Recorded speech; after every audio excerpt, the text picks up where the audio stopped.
করে শুনতে হবে, কোনো ব্যক্তি যদি নামাজ না পড়ে, বেনামাজি অবস্থায় যদি কঠিন কিয়ামতের ময়দানে সে উপস্থিত হয়, কথাগুলো খেয়াল করে শুনতে হবে, কানের মধ্যে বসাইতে হবে। দোস্ত, আমলের নিয়তে যদি আপনি একটা কথা এখান থেকে শুনে যেতে পারেন, ওই একটা কথার বিনিময়ে আল্লাহ রাব্বুল আলামিন আপনার তামাম জিন্দেগির গুনাহ মাফ করে দিবেন। কোন ব্যক্তি যদি নামাজ না পড়ে, বেনামাজির শাস্তি দুনিয়াতেই হবে, আখিরাতে তো আছে। দুনিয়ার মধ্যে তাকে 1 নাম্বার শাস্তি দেওয়া হবে।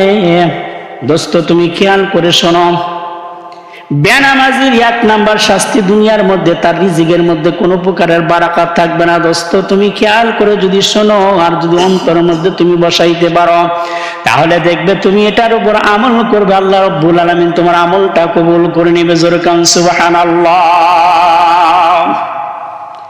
বেনামাজি ব্যক্তি নামাজ পড়ে না, তার রিজিকের মধ্যে কোনো বারাকাত থাকবে না, দুনিয়ার মধ্যে শুধু হাই হাই হাই হাই করতে থাকবে। এক ব্যক্তি 50,000 টাকা মাসে বেতন পায়, কিন্তু রিজিকের মধ্যে তার বরকত নাই। 1 তারিখে সে বেতন উঠাইছে, এখন তো বেতন দেয় ব্যাংকের মাধ্যমে, সে ব্যাংক থেকে টাকাটা উত্তোলন করে নিয়ে আসছে। 25 তারিখ আসার আগেই তার 50,000 টাকা খরচ হয়ে গেছে, আবার 1 তারিখ পর্যন্ত যাইতে আবার তাকে 10,000 টাকা ঋণ করে তার সংসারটা চালাইতে হয়। তুমি একটু ভেবে চিন্তে দেখছো। আর যারা ইমাম সাহেব আছে, যারা হুজুররা আছে, বেশি থেকে বেশি তার বেতন হবে 10 থেকে 12,000 টাকা। ও দোস্ত, দুনিয়ার মধ্যে এর থেকে বেশি বেতনওয়ালা হুজুর খুবই কম। খেয়াল করে দেখবেন, যতগুলা ব্যাংক বাংলাদেশ সরকার অনুমোদন দিয়ে দিয়েছেন, ইসলামী ব্যাংক থেকে নিয়ে শুরু করে যতগুলা ব্যাংকের নাম আপনি জানেন, এখন থেকে নিয়ে আপনি একটু অবজার্ভ করে আসেন, একটু যাচাই বাছাই করে আসেন, কয়টা ব্যাংকের মধ্যে হুজুরের নাম পাওয়া যাবে, একটা ব্যাংকের মধ্যে হুজুরের নাম পাওয়া যাবে না। যতগুলা ব্যাংক বাংলাদেশ সরকার বানাইছে, একটা ব্যাংকের মধ্যে আপনি গিয়ে দেখবেন না যে একটা মসজিদের ইমাম সিসি লোন তুলে সে ব্যবসা বাণিজ্য করতেছে। দোস্ত, একটা ব্যাংকের মধ্যে হুজুরের নাম পাওয়া যাবে না। কিন্তু তুমি মাসে 50,000 টাকা বেতন পাইলে কিন্তু তোমার 25 তারিখ আসার আগ পর্যন্ত তোমার 8 টাকা কুলাইতেছে না, আবার 10,000 টাকা তোমাকে ঋণ করে চলতে হয়। এটাকে বলা হয় বরকত। কিতাবের মধ্যে লেখা আছে, দুনিয়ার মধ্যে সবচেয়ে বেশি বুজুর্গ ওই সমস্ত ব্যক্তিরা যারা মসজিদের মধ্যে ইমামতি করার, মসজিদের মধ্যে আজান দেয়। কারণ হাদিস শরীফের মধ্যে বর্ণিত আছে, কোনো ব্যক্তি যদি 5 ওয়াক্ত নামাজ 40 দিন পর্যন্ত তাকবীরুল্লাহর সাথে পড়তে পারে, তার 2টা পরোয়ানা তার বাতিল হয়ে যাবে। 1 নাম্বার, যদি কোনো ব্যক্তি তাকবীরুল্লাহর সাথে 40 দিন জামাতের সাথে নামাজ আদায় করতে পারে, তার জাহান্নামীদের না খাতার থেকে নাম তার কাটা হয়ে যাবে। 2য় নাম্বার পুরস্কার, সে কখনো মুনাফিকীদের খাতার মধ্যে তার নাম থাকতে পারে না। দোস্ত, এই জন্য কোনো ব্যক্তি যদি 5 ওয়াক্ত নামাজ মসজিদের সাথে বা জামাত আদায় করতে পারে, দোস্ত, তার রিজিকের মধ্যে আল্লাহ রাব্বুল আলামিনের পক্ষ থেকে বরকত হবে। জোরে কান সুবহানাল্লাহ। এটা আল্লাহ বলতেছেন, ওয়া ইউকিমুনাস সালাতা ওয়া মিম্মা রাযাকনাহুম ইউনফিকুন। মুকুল সুস্তি বরনামাজে পাঞ্জাগানা ফাওয়াইলুল লিল মুসাল্লিন আল্লাযিনা। তুমি নামাজ পড়বে না কেন? নামাজ তোমাকে কেন গাফেল করে রাখতেছে? তুমি কেন নামাজ পড়তে আসবে না? তুমি না মুসলমান? ও দোস্ত, কঠিন কিয়ামতের ময়দানে তুমি যে নামাজ পড়তেছো না, কঠিন কিয়ামতের ময়দানে তোমাকে যখন জিজ্ঞাসা করাবে কোন কারণে তুমি নামাজ পড়লে না, দুনিয়ার মধ্যে 4 শ্রেণীর লোক আছে। এই 4টা উজুরি মানুষ আল্লাহর দরবারে পেশ করবে। 1 নাম্বার উজুর পেশ করবে যে আমি বড় বাদশাহ ছিলাম, আমি দায়িত্বে ছিলাম, আমি বড় নেতা ছিলাম, আমি সকলকে সামলাইতে গিয়ে নামাজের কোনো খোঁজ খবর নিতে পারতাম না। আল্লাহ রাব্বুল আলামিন পয়গম্বর সুলাইমানকে ডাক দেয়, বলে, হে পয়গম্বর সুলাইমান, তুমি আমার সামনে এসে উপস্থিত হয়ে যাও। পয়গম্বর সুলাইমানকে ডাক দেওয়া হবে। পয়গম্বর সুলাইমানকে আল্লাহ রাব্বুল আলামিন এমন রাজত্ব দান করেছিলেন।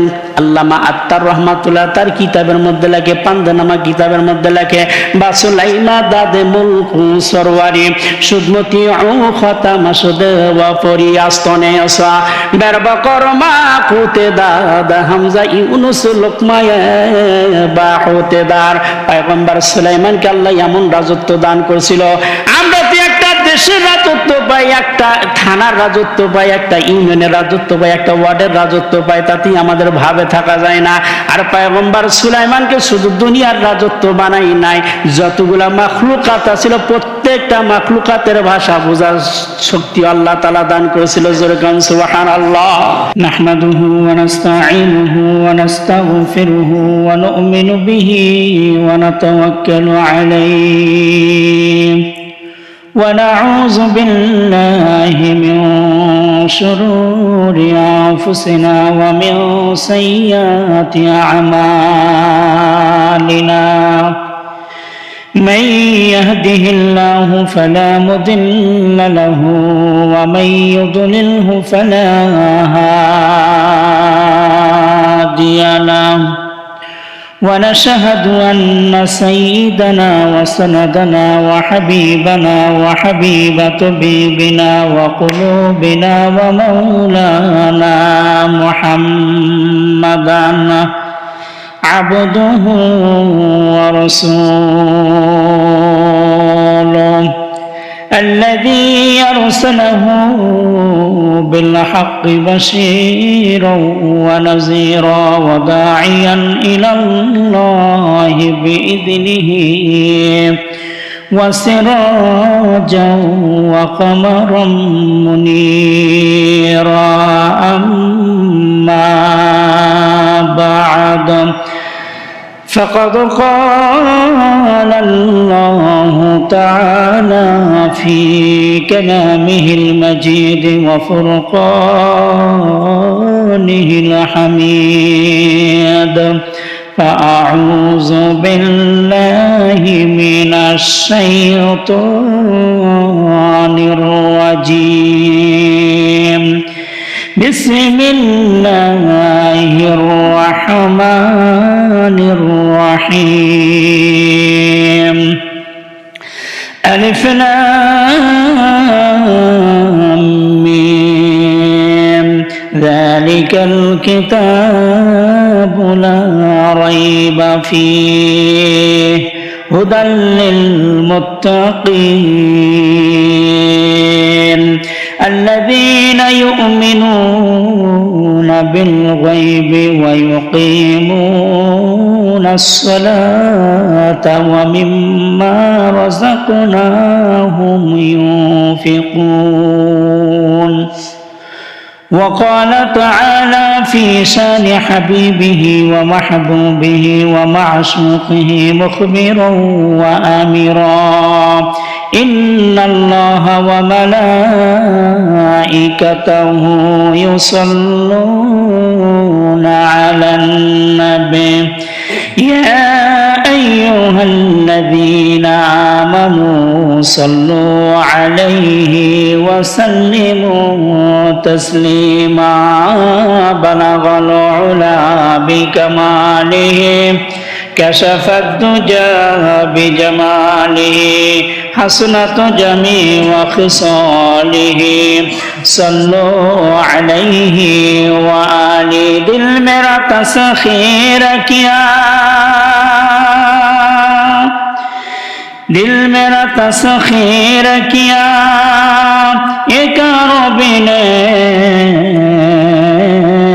हाशमी मक्की मदनी मुस्तफी ने हाशमी मक्की मदनी मुस्तफी ने আরবের বুকে মক্কা নগরে যেথায় মা আমিনার ঘর খোদার করুণাই কৌসর হয়ে জোরসে বারংবার বালাগাল উলা বিকামালিহি কাশাফাত দুজা বিজামালিহি হাসনাত জামিউ খিসালিহি সাল্লু আলাইহি ওয়া আলি কালিমা লা ইলাহা জোরে লা ইলাহা ইল্লাল্লাহ লা ইলাহা লা ইলাহা ইল্লাল্লাহ লা ইলাহা লা ইলাহা ইল্লাল্লাহ ইল্লাল্লাহ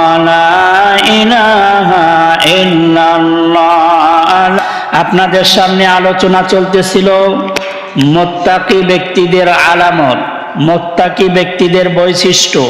আল্লাহ রাব্বুল আলামিন বললেন হুদাল্লিল মুত্তাকিন, হেদায়েত পাবে মুত্তাকি ব্যক্তিরা। এই কোরআন ওই সমস্ত ব্যক্তিদেরকে হেদায়েত দিবে যারা কি মুত্তাকি। মুত্তাকি ব্যক্তির কিছু বৈশিষ্ট্য আছে, সেই বৈশিষ্ট্য সমূহের মধ্যে থেকে আপনাদের সামনে উপস্থাপন করা হয়েছিল। 1 নাম্বার মুত্তাকি ব্যক্তির বৈশিষ্ট্য হবে ইউমিনুনা বিল গায়ব, গায়বের প্রতি তারা বিশ্বাস স্থাপন করবে। অর্থাৎ আমি দু চোখ দিয়ে যা কিছু দেখছি আর না দেখছি সব কিছুর মালিক কে? আল্লাহ। আমার সব কিছুর নিয়ন্ত্রণ, আমার সব ভালো মন্দ যত কিছু হচ্ছে সব কার পক্ষ থেকে হচ্ছে? আল্লাহ রাব্বুল আলামিনের পক্ষ থেকে হচ্ছে। কোন ব্যক্তি যদি এটাকে মনে প্রাণে মেনে নিতে পারে তাহলে এই ব্যক্তি আল্লাহ রাব্বুল আলামিনের দরবারে মুত্তাকি বলে বিবেচিত হবে। আসুন আপনাদের সামনে মুত্তাকি ব্যক্তির 2 নাম্বার যে বৈশিষ্ট্য, ওই বৈশিষ্ট্য সম্পর্কে গত জুমাতেও বলা হয়েছে, আজকেও আপনাদের সামনে ওই বৈশিষ্ট্য সম্পর্কে বলা হবে। আল্লাহ তাআলা যদি তৌফিক দান করেন, আপনারা যদি দোয়া করেন, ইনশাআল্লাহ মুত্তাকি ব্যক্তির বৈশিষ্ট্য সম্পর্কে আলোচনা করা হবে। মুত্তাকি ব্যক্তির 2 নাম্বার বৈশিষ্ট্য হলো ইউকিমুনাস সালাহ, তারা নামাজ কায়েম করবে, তারা নামাজ পড়বে। গত জুমায় আলোচনা করা হয়েছিল নামাজ পড়লে কি ফায়দা হবে, কি ধরনের লাভ দুনিয়া এবং আখেরাতে আমরা পাবো। এই কথাগুলো আপনাদের সামনে আল্লাহ তাআলা যতটুকু তৌফিক দান করেছেন আপনাদের সামনে তুলে ধরার চেষ্টা করেছি। যদি আপনি জ্ঞানবান হন, যদি আপনি বুঝবান হন, তাহলে তো আপনি বুঝে ফেলেছেন। আর যদি আপনি এখান থেকে যাওয়ার পরেই যদি এটাকে ভুলে যান তাহলে চলবে না। কারণ নামাজ এমন একটি ইবাদত, ইসলামের যতগুলা বিধান আছে, অর্থাৎ ইসলামের ভিত্তি 5টি। এই 5টি ভিত্তির মধ্যে থেকে প্রত্যেকটা ইবাদতই, যেরকম হজ, রোজা, যাকাত, ঈমান, এই 4টা জিনিসই নামাজের মধ্যে পাওয়া যায়। সুবহানাল্লাহ বলেন। কিভাবে? ঈমানের প্রতি আল্লাহ রাব্বুল আলামিন স্বয়ং নিজেই তার ঈমানের প্রতি বিশ্বাস স্থাপন করেন। তারপরে ধরেন রোজা, রোজা নামাজের মধ্যে কিভাবে পাওয়া যায় একটু খেয়াল করলে আপনি ভালো বুঝে আসবে। রোজার বলা হয় 3 জিনিস থেকে বিরত থাকা। কয় জিনিস থেকে বিরত থাকা? 3 জিনিস। 1 নাম্বার হইতেছে খানা পিনা করা যাবে না, খাওয়া দাওয়া কি করা যাবে না। নামাজের মধ্যে কোনো ব্যক্তি খাওয়া দাওয়া করে না, পান করে না। নামাজের মধ্যে কি কোনো ব্যক্তি স্ত্রীর সাথে মেলামেশা করে না। তাহলে রোজা যদি 3 জিনিসের নাম হয়, অর্থাৎ নামাজের মধ্যেই 3টা জিনিস পাওয়া যায়। রোজা 3 জিনিসের নাম, পানাহার থেকে বিরত থাকা, স্ত্রীর থেকে কি বিরত থাকা, এই 3টা জিনিসই নামাজের মধ্যে পাওয়া যায় না। সুতরাং বোঝা গেল নামাজের মধ্যে কি রোজাও আছে। আসুন আমরা হজ কিভাবে নামাজের মধ্যে পাওয়া যায়। প্রত্যেকটা মানুষ বাইতুল্লাহকে সামনে রেখে আমরা নামাজ পড়ি নাকি? প্রত্যেকটা ব্যক্তি বাইতুল্লাহকে সামনে না রেখে কোনো ব্যক্তি নামাজ পড়ে না। আর এই বাইতুল্লাহ পশ্চিম দিকে আমাদের ভারত, পাকিস্তান, বার্মা আর বাংলাদেশ। আমাদের কেবলা হলো পশ্চিম দিকে, আর বাকি অন্যান্য দেশের বিভিন্ন দিকে। সবারই কেবলা যে পশ্চিম দিকে তা নয়। বাইতুল্লাহ আমরা সামনে রেখে কি করি? ইবাদত করি। এবং অন্তরে আমি কিন্তু বাইতুল্লাহকে একেবারে অন্তরের ভিতরে গেঁথে নিয়ে বাইতুল্লাহর মালিককে সামনে রেখে আমি কি করতেছি? ইবাদত করতেছি। এখানে আমি অন্তর্নিহিতভাবে যদি আমি খেয়াল করি তাহলে দেখা গেল আমার হজটাও এই নামাজের মধ্যে কি অন্তর্ভুক্ত। আসুন এখন যাকাত, যাকাত নামাজের মধ্যে কিভাবে অন্তর্ভুক্ত আছে একটু খেয়াল করেন। মানুষ নামাজ পড়তে আসে, দেখুন এখন আপনারা নামাজ পড়তে আসছেন, যত ধরনের দুনিয়াবি কাজ আছে সব কাজ স্টপ করে দিয়ে নামাজ পড়তে আসছেন নাকি? দুনিয়াবি কোনো কাজ আছে? নেই। সব কাজ স্টপ করে দিয়ে আপনি নামাজ পড়তে আসছেন। এরকম দুনিয়ার কাজ স্টপ করে দিয়ে আপনার দুনিয়াবি একটি ক্ষতি হচ্ছে। দুনিয়াবি একটু ক্ষতি হচ্ছে। অর্থাৎ এই টাইমটার মধ্যে যদি আপনি যে কাজ করেন ওই কাজটা চালিয়ে যেতেন তাহলে অবশ্যই টাকা পয়সা পাওয়া যেত, কিন্তু ওটা পাচ্ছেন না, ওটা বন্ধ হয়ে গেল। এই যে নামাজ পড়তে এসে আপনার টাকা পয়সা অর্জন করা, টাকা পয়সা কামাই করা যেটা স্টপ হয়ে গেছে, এটা মূলত আপনি এই যে নামাজের কারণে এটা আল্লাহ রাস্তার মধ্যে জাকাতের মতো দান করতেছেন। সুবহানাল্লাহ। তাহলে বোঝা গেল ইসলামের যতগুলা ভিত্তি আছে প্রত্যেকটা ভিত্তি নামাজের মধ্যে কি পাওয়া যাচ্ছে। তুমি যেটাই আমল করো সেটার মধ্যেই তোমার এই নামাজ নিহিত আছে। জোরে কোন সুবহানাল্লাহ। নামাজের এত ফজিলত আপনাদের সামনে তুলে ধরা হলো। কোন ব্যক্তি যদি নামাজ না পড়ে তাহলে তার কি হবে? সবার ভাষা বুঝতো পয়গম্বর সুলাইমান, সবার ভাষাই বুঝতে পারতো। জমিনে তো তার রাজত্ব চলতো, হাওয়ার উপর চলতো, বাতাসের উপর চলতো, পানির উপর চলতো, যেখানে সে ইচ্ছা করতো সেখানেই তার রাজত্ব চলতো। সুবহানাল্লাহ বলেন। আর আসতে পারেন সুবহানাল্লাহ। দোস্ত, এটা বোঝার বিষয় আছে। দুনিয়ার মানুষ কিয়ামতের ময়দানে আল্লাহকে বলবে, এই আমার এই ব্যস্ততার কারণে আমি কি করতে পারি না তোমার ইবাদত গুলো করতে পারো। পয়গম্বর সুলাইমানকে ডাক দেওয়ার পরে বলবে, একে তুমি চিনো? কয় না, চিনি না। ইনি হলো পয়গম্বর সুলাইমান। এর নাম কি? পয়গম্বর সুলাইমান। এত বড় রাজত্ব দান করার পরও সে কিন্তু আমার ইবাদত থেকে বিন্দু পরিমাণেরও পিছপা হয় নাই। তাহলে তুমি এই সামান্য ইউনিয়নের দায়িত্ব বা একটা থানার দায়িত্ব বা তুমি আমি আল্লাহকে কিভাবে ভুলে গেলে? আর কোনো জবাব এই ব্যক্তি থাকবে না। আল্লাহ তাআলা বলবে, ইউনতালিকু আবদি ইলান নার, এই ব্যক্তিকে টেনে টেনে জাহান্নামের দিকে নিয়ে যাও। কেউ তোমাকে সেদিন রক্ষা করতে পারবে না, কোনো সাহায্যকারী থাকবে না। ফালাইসা লাহুল ইয়াউমা হাহুনা হামিম। দ্বিতীয় নাম্বার, মানুষ যে কারণে ইবাদত করতে পারে না, গোলামিয়াত, অর্থাৎ অপরের অধীনে কাজ করে। কিসের অধীনে? অপরের অধীনে কাজ করে। আমি কিভাবে নামাজ পড়বো হুজুর? মানুষের দোকানে কাজ করি, মানুষ আমাকে ছুটি দিবে। অপরের দোকানে থাকি, অপরের অফিসে চাকরি করি, হুজুর এত বারবার ছুটি দিবে? এই যে একটা ওজর নিয়ে পায় আল্লাহ রাব্বুল আলামিনের সামনে গিয়ে দাঁড়িয়ে যাবে। আল্লাহ রাব্বুল আলামিন পয়গম্বর ইউসুফ আলাইহিস সালাম নাম ডাক দিবে। ইউসুফ আলাইহিস সালামকে ডাক দেওয়ার পরে জিজ্ঞাসা করবে, এই ব্যক্তি কি তুমি চিনো? কয় না, চিনি না। এর নাম হইল পয়গম্বর ইউসুফ। এই ব্যক্তি দুনিয়ার জমিনে থাকার সময় আজিজে মিসরির গোলাম ছিল, কিন্তু গোলাম থাকার পরও তাকে 7 বছর পর্যন্ত জেলের মধ্যে বন্দী করে রাখা হয়েছিল।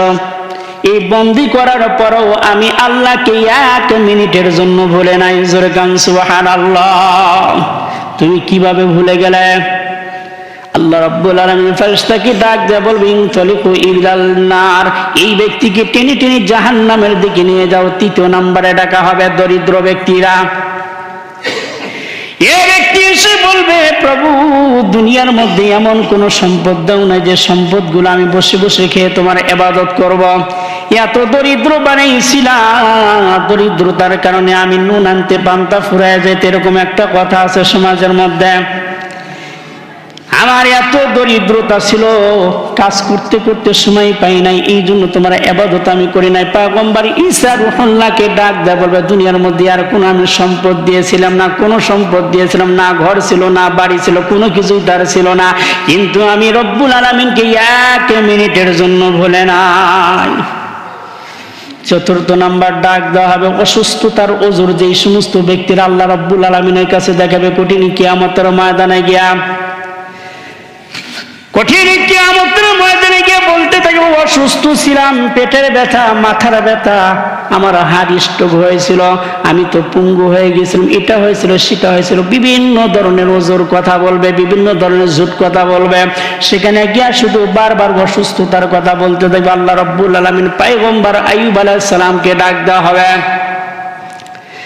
আইয়ুব আলাইহিস সালামকে ডাক দেখার পরে বলবে এই ব্যক্তি কি চিনো? কয় না চিনি না। এই ব্যক্তি হলো ওই সেই ব্যক্তি যেই ব্যক্তিকে আমি 18 বছর পর্যন্ত কুষ্ঠ রোগ দিয়ে তাকে জমিনের মধ্যে ফেলে রেখে দিয়েছিলাম। শুধু কি তাই, মাথা থেকে পা পর্যন্ত এমন কোন অঙ্গ নাই যে অঙ্গের মধ্যে তার পোকা দেয় নাই। পোকা যখন গোশত খেয়ে হেঁটে হেঁটে চলে যেত, আবার পয়গম্বর আইয়ুব আলাইহিস সালাম ওই পোকাগুলোকে শরীরের মধ্যে লাগায় দিয়া বলতো, কেন তুই চলে যাচ্ছিস? তোর রিজিক তো আমার শরীরের মধ্যে আল্লাহ ব্যবস্থা করে দিয়েছে, তুই খাওয়া বাদ দিয়ে কেন চলে যাচ্ছিস? এত কষ্ট থাকার পরও পয়গম্বর আইয়ুব আমাকে বলে নাই, তুই কিভাবে ভুলে যাচ্ছিস? আল্লাহ রাব্বুল আলামিনের কাছে যখন এই কথাগুলো বলবে, আল্লাহ রাব্বুল আলামিন যখন বান্দাকে এই কথাগুলো বলবে, বান্দা কোনো উত্তর দিতে পারবে না। এবার আল্লাহ রাব্বুল আলামিন ফেরেশতাকে ডাক দেয়া বলবে, তালিকু বিদি ইলান নার, এই ব্যক্তিকে টেনে টেনে জাহান্নামের দিকে নিয়ে যাও। দোস্ত, দুনিয়ার জমিনে থাকাকালে যত ধরনের ওজুরি আমি দেখাই না কেন, কোনো ওজুর কিন্তু কাজে আসবে না। দ্বিতীয় নাম্বার, বেনামাজির শাস্তি। ওই যে বলতেছিলাম যে বেনামাজির 4টা শাস্তি হবে। এক নাম্বার, তার রিজিকের মধ্যে বারাকাত থাকবে না। দ্বিতীয় নাম্বার হইতেছে তার চেহারার মধ্যে থেকে নেক লোকদের আলামত চলে যাবে। চেহারার মধ্যে কোনো প্রকারের নেক লোকের আলামত থাকবে না। কিছু কিছু মানুষকে দেখবেন দেখতে কালো, কুৎসিত, ভালো চেহারা নয়, কিন্তু সে ইবাদত করার কারণে, 5 ওয়াক্ত নামাজ পড়ার কারণে আল্লাহ কুদরতি ভাবে তার চেহারার মধ্যে একটা নূর পয়দা হয়ে যায়। সুবহানাল্লাহ বলেন। কোন ব্যক্তি যদি সেজদা দেয়, সকালবেলা সে সেজদা দিবে, দেওয়ার পরে আপনার এই পা থেকে নিয়ে মাথা, পা থেকে নিয়ে পুরো শরীরের মধ্যে যত রক্ত আছে সমস্ত রক্ত চলাফেরা করতে থাকে। চলাফেরা করতে করতে রক্তের যে একটা নির্যাস আছে, এই নির্যাসটা ওই সেজদা দেওয়ার কারণে পুরা নির্যাসটা তার চেহারার মধ্যে চলে যাওয়ার পরে আল্লাহ কুদরতি ভাবে তার চেহারার মধ্যে আসমান থেকে নূর এসে যায়। সুবহানাল্লাহ। নামাজ পড়বে না, তার চেহারার মধ্যে যত সুন্দরী হোক না কেন, যত সুন্দরী হোক না কেন, কোনো প্রকারের নূর পাওয়া যাবে না। কারণ সে নামাজ পড়ে না। কারণ সে কি করে? নামাজ পড়ে না। এটাই বলা হয়েছে বেনামাজির 2 নাম্বার শাস্তি, তার চেহারার মধ্যে নেক লোকদের কোনো প্রকারের আলামত পাওয়া যাবে না। 3 নম্বর শাস্তি যেটা হবে, দুনিয়ার জমিনে থাকাকালীন মানুষ ইবাদত যেটাই করুক না কেন, প্রত্যেকটা ইবাদত মানুষ করে আল্লাহ যেন কবুল করে নেয়, আল্লাহ যেন ইবাদতের বিনিময়ে আমাকে কিছু সওয়াব দেয়। প্রত্যেকটা মানুষের অন্তরের মধ্যে কিন্তু এই নিয়তটা থাকে দোস্ত। কিন্তু যে ব্যক্তি নামাজ পড়বে না, ওই ব্যক্তির কোনো ইবাদত আল্লাহর দরবার পর্যন্ত বুঝবে না। কোনো ইবাদতই কি বুঝবে না? কারণ তোমায় জাগাত ধরা, অর্থাৎ যেটা আসল সেটা বাদ দিয়ে তুমি নকল নিয়ে টানাটানি করতেছো। তুমি নামাজ পড়বে, তোমার সব ইবাদত আল্লাহ কবুল করে নেবে। সুবহানাল্লাহ।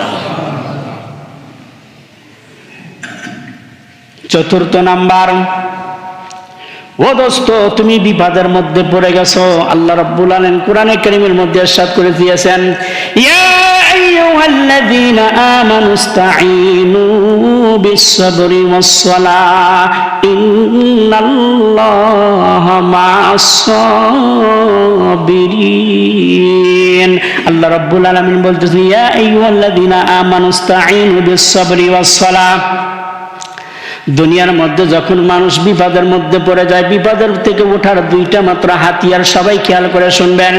1 নম্বর হাতিয়ার, যখন তুমি কোনো বিপদের মধ্যে পড়ে যাবে, তুমি নামাজ পড়বে।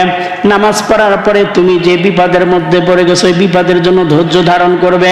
আর ধৈর্য ধারণ করার অর্থ হইতেছে বিপদ থেকে মুক্তি পাওয়ার জন্য আল্লাহ রাব্বুল আলামিনের কাছে দোয়া করা। মানুষ বিপদের মধ্যে পড়ে গেলে বেশি বেশি আল্লাহর কাছে দোয়া করে, বেশি বেশি আল্লাহ রাব্বুল আলামিনের কাছে কান্নাকাটি করে। ও দোস্ত, তুমি সুখের মধ্যে আছো, এত চোখের পানি তোমার বের হবে না। যখন তুমি বিপদের মধ্যে পড়ে যাবে, দেখবে 2 রাকাত নামাজ পড়ে মসজিদের কোণার মধ্যে কেউ নাই, ঘরের মধ্যে অথবা মসজিদের মধ্যে কেউ নাই, তখন তুমি তোমার প্রভুকে যদি বলো, প্রভু আমি বিপদের মধ্যে পড়ে গেছি, আমি খেয়াল করে দেখলাম দুনিয়ার কোনো মানুষ আমাকে সাহায্য করতে পারবে না, কিন্তু আমি এমন এক বাদশার কাছে সাহায্য চাচ্ছি, সে যদি সাহায্য করে কেউ ঠেকাইতে পারবে না। যায়েদ বিন হারেসা রাদিয়াল্লাহু তাআলা আনহু একটা ঘটনা নকল করেন, খুব খেয়াল করে শুনবেন। এই যায়েদ বিন হারেসা রাদিয়াল্লাহু তাআলা আনহু বলেন, আমি তায়েফ থেকে আমার গন্তব্যের দিকে যাওয়ার জন্য আমি রওনা দিলাম। রওনা দিতেই আমার কাছে কোনো বাহন ছিল না। আমি একটা বাহনের ব্যবস্থা করলাম। এক ব্যক্তির সাথে কথা হলো, ওই ব্যক্তি আমাকে গন্তব্যস্থানে আমাকে পৌঁছায় দিবে, বিনিময়ে আমার কাছ থেকে কিছু সে অর্থ গ্রহণ করবে। আমি তার কথাই রাজি হয়ে গেলাম। সে আমাকে আর একটা শর্ত দিল, তার রাস্তার মধ্যে অনেক কাজ আছে, ওই কাজগুলো শেষ সেরে আমাকে আমার গন্তব্যস্থানে পৌঁছায় দিবে। আমি তার কথা শুনলাম। শোনার পরে আমি ওই ব্যক্তির সাথে রওনা দিলাম। চলতেছি একটা অজানা পথ দিয়ে সে আমাকে নিয়ে যাচ্ছে। অজানা পথটা যখন আমাকে নিয়ে যাচ্ছে, আমি জিজ্ঞাসা করলাম, কোথায় তুমি আমাকে নিয়ে যাচ্ছ? কয়, আপনি একটু চুপ করে বসে থাকেন, আমি যেই রাস্তা দিয়ে আপনাকে নিয়ে যাচ্ছি এই রাস্তাটা অত্যন্ত সংকীর্ণ, তাড়াতাড়ি আপনার গন্তব্য পর্যন্ত পৌঁছতে পারবেন। যায়েদ রাদিয়াল্লাহু তাআলা আনহু বলেন, আমি কোনো কথা বললাম না, ওনার কথা অনুযায়ী চলতে দেখলাম এমন এক মরুভূমির মধ্যে নিয়ে গেলাম, মানুষ নাই, কোনো জনমানবহীন প্রান্তর। এমন এক জায়গার মধ্যে গিয়ে আমরা অবতরণ করলাম। দেখলাম চতুর্পাশে অনেকগুলো কঙ্কাল পড়ে আছে। মনে হলো কিছুদিন পূর্বে এই কঙ্কালগুলো এখানে নিয়ে আসা হয়েছে, অথবা এখানে মানুষ মেরে এই কঙ্কালগুলো রেখে দেওয়া হয়েছে। আমার অন্তরের মধ্যে কেমন যেন একটা ভয়ের উদ্বেগ হলো। ওই ব্যক্তি, আমি বুঝতে পারলাম হয়তো সে ডাকাত হবে। এই ভাবতেই সে আমার কাছে যতগুলো মাল ছিল ওই মালগুলো বের করার জন্য আমাকে ছুরি দিয়ে আঘাত করা শুরু করে দিল। আমি তাকে কাকুতি মাকুতি করে বলতেছি, ভাই আমাকে আপনি মারিয়েন না। ওই ব্যক্তি বলতেছে, না তোমাকে আমি মেরে ফেলবো। কয়, ঠিক আছে, আমাকে যদি মারেন আমাকে 2 রাকাত নামাজ পড়ান, আমাকে একটু সুযোগ দিয়ে দেন। যায়েদ বিন হারেসা রাদিয়াল্লাহু তাআলা আনহু বলেন, আমি 2 রাকাত নামাজ পড়লাম।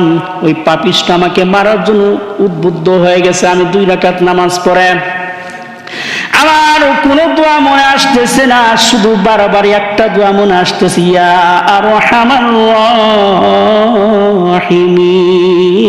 রাহিমিন। আমি এই দোয়াগুলো পড়ে প্রভুর কাছে যখন একেবারে নিজেকে সুপর্দ করে দিলাম, প্রভু তুমি কোরআনে কারীমের মধ্যে বলেছেন, ইয়া আইয়ুহাল্লাযীনা আমানুস্তাঈনু বিস-সাবরি ওয়াস-সালাহ ইন্নাল্লাহা মা'আস-সাবিরিন। তুমি না বলেছো নামাজের মাধ্যমে আমার কাছে সাহায্য চাইলে তুমি সাহায্য করবে। এভাবে আমি আল্লাহর কাছে বারবার কান্নাকাটি করতেছি। আমি যখন প্রথমবার ইয়া আরহামার রাহিমিন বললাম, ওই ব্যক্তি আমাকে তলোয়ার নিয়ে হত্যা করতে আসবে, এরকম মুহূর্তের মধ্যে গায়েব থেকে আওয়াজ আসলে, হ্যাঁ থামো, তুমি কাউকে হত্যা করিও না।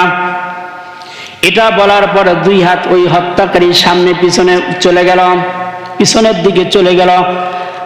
কিছু সময় পর আবার আমাকে হত্যা করার জন্য উদ্বুদ্ধ হলো। আবার যখন ইয়া আরহামার রাহিমিন আমি বললাম, আবার গায়েব থেকে আওয়াজ আসলো। এইভাবে 3 বার করার পরে আমি দেখলাম যখন আর কেউ আমাকে সাহায্য করতে পারবে না, তখন আমি দেখলাম ঘোড়ার উপর আরোহণ করে বর্ষা নিয়ে এক ব্যক্তি ওখানে অবতরণ করে ওই পাপষ্টিকে ঘোড়ার থেকে আঘাত করে তাকে মেরে ফেললো। আমি সালাম ফেরানোর পরে ব্যক্তিকে জিজ্ঞাসা করলাম, কোথা থেকে তুমি আসছো? কয়, তুমি যখন প্রথম ইয়া আরহামার রাহিমিন বলেছো, আমি 7ম আসমানের মধ্যে ছিলাম। এই আরহামার রাহিমিন বলার পর আমি দুনিয়ার আসমানের মধ্যে চলে আসলাম।